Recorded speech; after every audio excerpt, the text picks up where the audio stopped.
Today on the Perception and Action podcast, how do different types of instructions given to a performer, for example, explicit versus analogy versus external focus of attention, influence performance and motor control?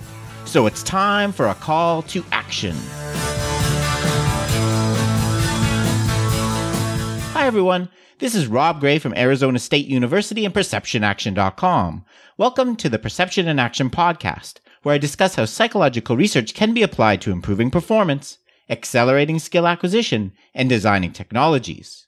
In today's episode, I want to look at 3 recent articles that have examined the effect of different types of instruction on aspects of performance and movement. The first study by Feitzer and colleagues, published earlier this year in Human Movement Science, was concerned with the relationship between focus of attention instructions and movement variability. Within the focus of attention literature, there have been a couple studies that have looked at variability. Specifically, Keith Loesch, who I interviewed back in episode 23A, has shown that adopting an external focus of attention in a dart throwing task is associated with both more consistent throwing performance and higher variability in joint angles during the throw. So there is some indication of a link between these things, but otherwise it has not been formally examined.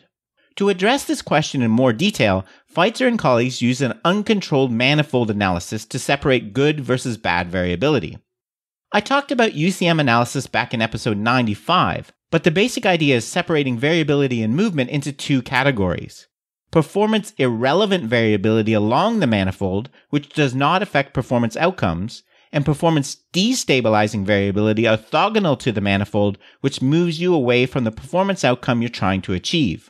To use Latash's example, imagine you're given a task where you need to push down with both hands so the total force is 10 newtons, and that you start with each hand having 5 newtons of force. If you increase your right hand to 6 and lower your left to 4, that is performance irrelevant variability, because you're still meeting your goal of 10. But if instead you increase both hands to 6 newtons, that is performance destabilizing variability, because you're no longer producing the goal force. It has been proposed that a high level of performance irrelevant variability is potentially useful because it allows for motor abundance. You can meet your goal in a variety of different ways. Say, for example, if one of your hands becomes fatigued. So, in other words, it is proposed that variability along the manifold plays a positive role in performance by increasing adaptability.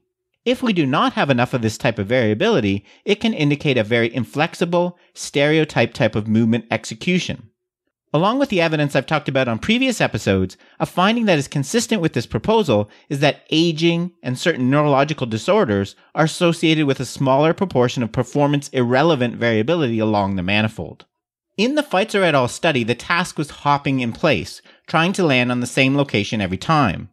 To perform the UCM analysis, the authors looked at foot, floor, ankle, and knee angles. When the deviation in one of these angles is offset by compensatory variation in another angle, this was considered performance irrelevant variability because it allows for a consistent leg orientation or vertical leg length from hop to hop, and therefore would not tend to move you away from the goal of landing on the same spot.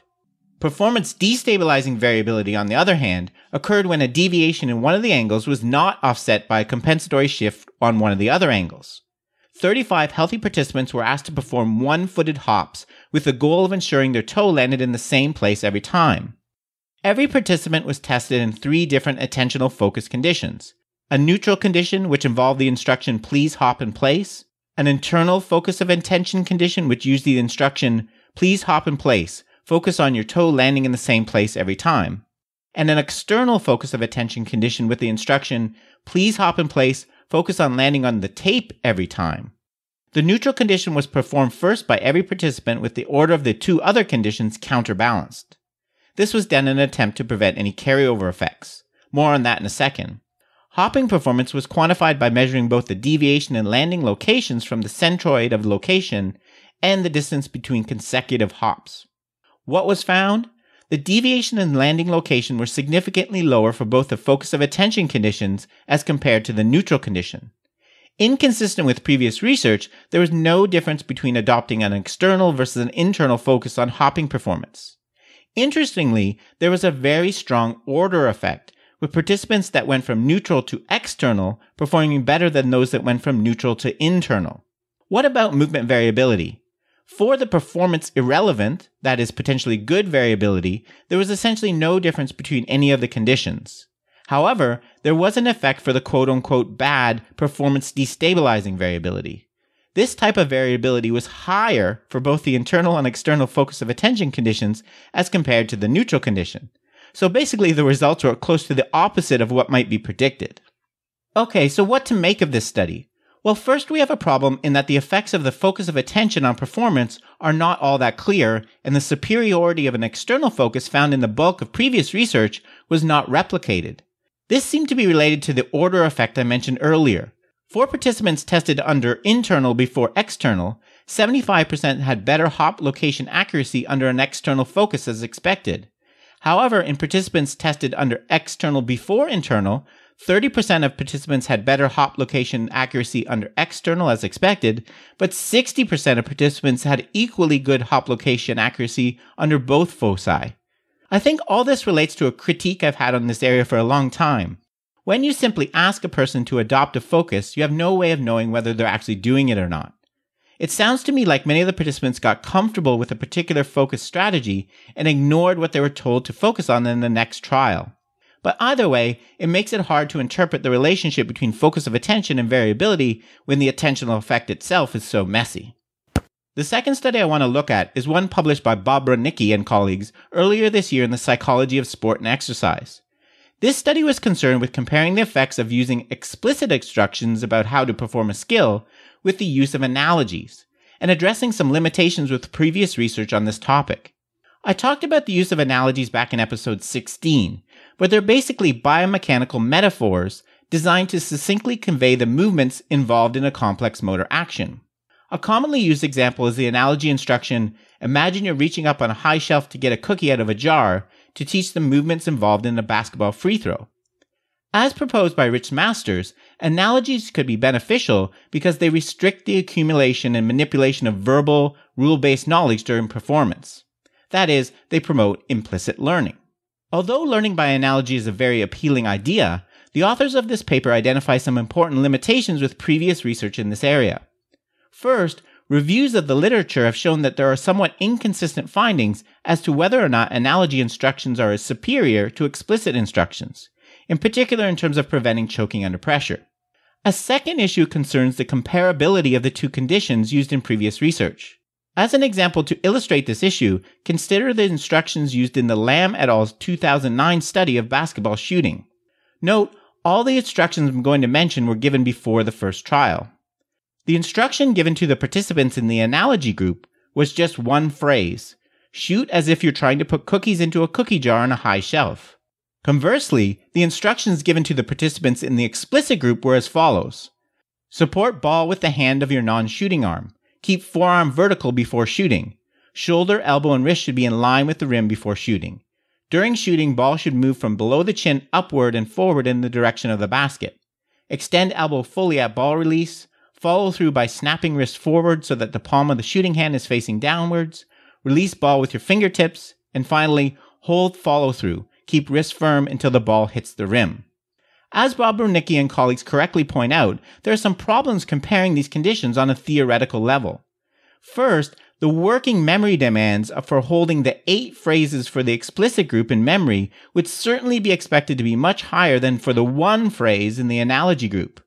Therefore, there is a potential confound of cognitive load separate from what is actually contained in the instructions.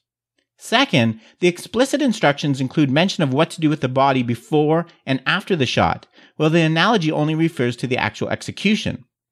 There is also a problem if we look at the ecological validity of the explicit instructions. Would a coach ever really give a novice performer 8 different mechanical instructions at once? Not likely. It would more likely they would be split into small chunks and delivered step by step. Finally, as the authors point out, oftentimes coaches are concerned with the immediate or acute effects different types of instructions have, rather than only on the long-term learning and transfer to high-pressure or dual-task conditions that have been investigated in previous research. Thus, the goal of the present study was to compare the immediate effects on performance and movement kinematics of explicit and analogy instructions that were matched for both quantity and content. To achieve this end, 20 novice participants performed a dart-throwing task while movements were assessed using a motion tracker.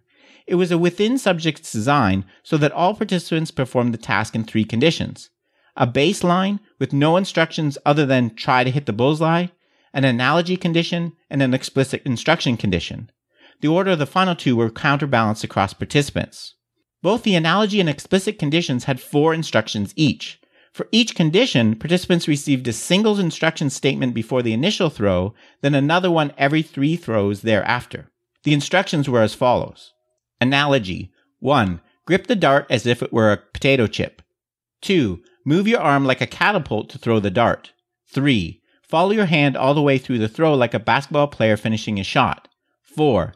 Imagine that your body has frozen into place and only your throwing arm can move. Explicit. 1. Hold the dart with relaxed yet firm grip. 2. Leading with your elbow to start, move your hand back with the dart and in one motion throw the dart toward the board. 3. As you complete your throw, extend and point your fingers toward the target. And finally 4. Keep your body, legs, and left arm stationary throughout the throw and let your right arm do all the moving. Accuracy, distance from the bullseye, and kinematics were assessed after each instruction, 1 through 4. What was found? In terms of the instructions, not very much. There was no significant differences in performance or kinematics for the analogy and explicit conditions, nor were there any interactions. The main significant effect found in the study came when the authors compared performance in the 2 instruction conditions to the no instruction baseline. Participants were significantly less accurate for both instruction conditions. There were also kinematic effects, as joint variability was significantly higher and angular velocity was significantly lower for the instruction conditions compared to the baseline. The authors conclude that this is evidence that instructions might have very different effects on long-term motor learning and short-term motor control. The immediate effect of instruction, whether explicit or analogy, seems to be reduced accuracy, slower, more deliberate control, and increased levels of movement variability. They further suggest that practitioners may need to more carefully consider not only how motor skills are instructed, but also the purpose and timing of any instructions. Quote, even if tools such as analogies or externally focused instructions provide long-term learning benefits, it could be unrealistic to expect novices to make immediate use of new verbal information without perturbation to existing movement execution. End quote. Overall, I think this is a really good study that adds to the research on the use of analogies. The efforts to match instructions in terms of length and content, as was done here, is important and should be continued in future research in this area. The last study I want to look at today was one by Reisbeck and Yamada, recently published in Human Movement Science. The study was concerned with adding to the large body of literature looking at the effectiveness of external focus of attention instructions. The authors point out that the work showing benefits of an external focus have primarily focused on performance, for example, hitting a target or jumping as far as possible. But there is another use for instruction. Quote, in some situations, however, the goal of the skill is to correct movement mechanics, and in these specific scenarios, external focus of instruction should be specific to mechanics. When the motor skill does not require object manipulation and is specific to teaching mechanics, for example, safe landing mechanics, there is no external cue to direct a performer's attention to. Thus, providing an external focus instruction specific to body mechanics without referring to body parts becomes challenging when the goal is to correct the mechanics. End quote. The purpose of this study was to compare externally focused instruction specific to performance with an external focus of instruction specific to mechanics. To achieve this end, 24 university students were asked to perform a modified drop-jump task. Participants stood on a 30-centimeter box and jumped forward to a landing area. Immediately following the landing, participants attempted a second vertical jump, reaching up to a vertec, which is a device similar to the one used in the NFL Combine. The heights and distances of the jumps and the lower limb kinematics were measured. Participants first completed 3 baseline trials in which they were asked to just jump forward and jump as high as you can.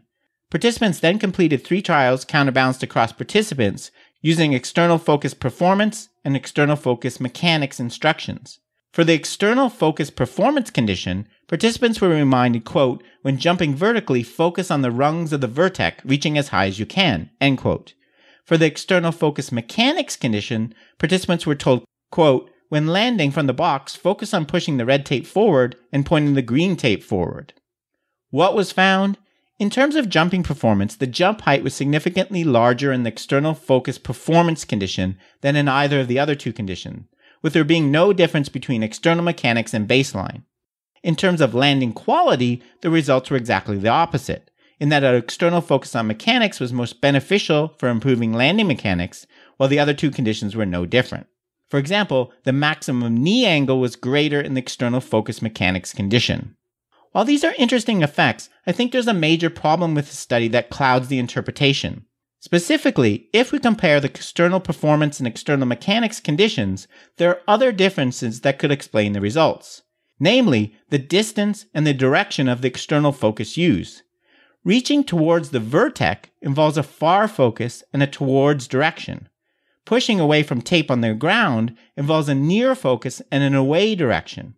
As both distance and direction are known to have effects, it's hard to say that the results of this study were really due to a focus on performance versus mechanics per se. So all in all, a mixed bag of studies reviewed here today, but sometimes that's the way it goes. Okay, that's it for today's episode. Remember, you can contact me at robgray@asu.edu or follow me on Twitter at ShakyWeights. To find out more about the podcast, please check out perceptionaction.com. Finally, to support the podcast and receive bonus materials, including an extra monthly episode and written transcripts, please head over to patreon.com/perceptionaction. This is Rob Gray from ASU. Cheers for now, and keep 'em coupled.